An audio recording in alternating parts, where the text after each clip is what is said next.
இப்போ விஜய்க்கு வந்து எவ்வளவு % ஓட்டு இருக்கு நீங்களே சொல்லுங்க. விஜய் சார் நீங்களே 20% இருக்குன்னு சொன்னீங்க சார் சார். நான் சொல்றேங்க, நீங்க எவ்வளவு நீங்க சொல்லுங்க சார் நான் வந்து ஒரு 12 வரைக்கும் சார். வாங்குவாருன்னு 12 நினைக்கிறேன் இந்த சார். 12% வச்சுட்டு ஆட்சியில் அமர முடியுமா?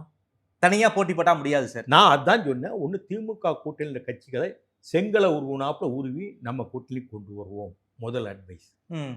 2வது விஷயம் அதுக்கும் விட்டாச்சு.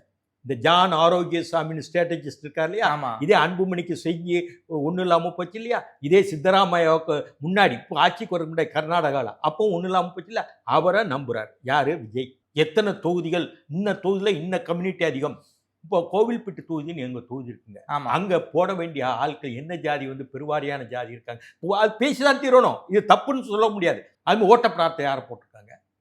நான் தெரிஞ்ச பகுதியை சொல்ல விளாத்திக்குளத்தில் யாரை போட்டிருக்காங்க? சங்கரங்கோயிலில் யாரை போட்டிருக்காங்க? ஸ்ரீவில்லிபுத்தூரில் யாரை போட்டிருக்காங்க? ராஜபாளையத்தில் யாரை போட்டிருக்காங்க? சாத்தூரில் யாரை போட்டிருக்காங்க? விருதுநகரில் யாரை போட்டிருக்காங்க? அருப்புக்கோட்டில் யாரை போட்டிருக்காங்க? எங்கள் ஏரியாவே சொல்கிறேன். இப்படி ஆட்களை போட்டு பொறுப்பாளரை போட்டு அவங்க எங்கே ஊருக்குள்ளேயே போக முடியுமாங்க? இத்தனை ஊர் இந்த தொகுதியில் இருக்குன்னு அவங்களுக்கு தெரியுமா?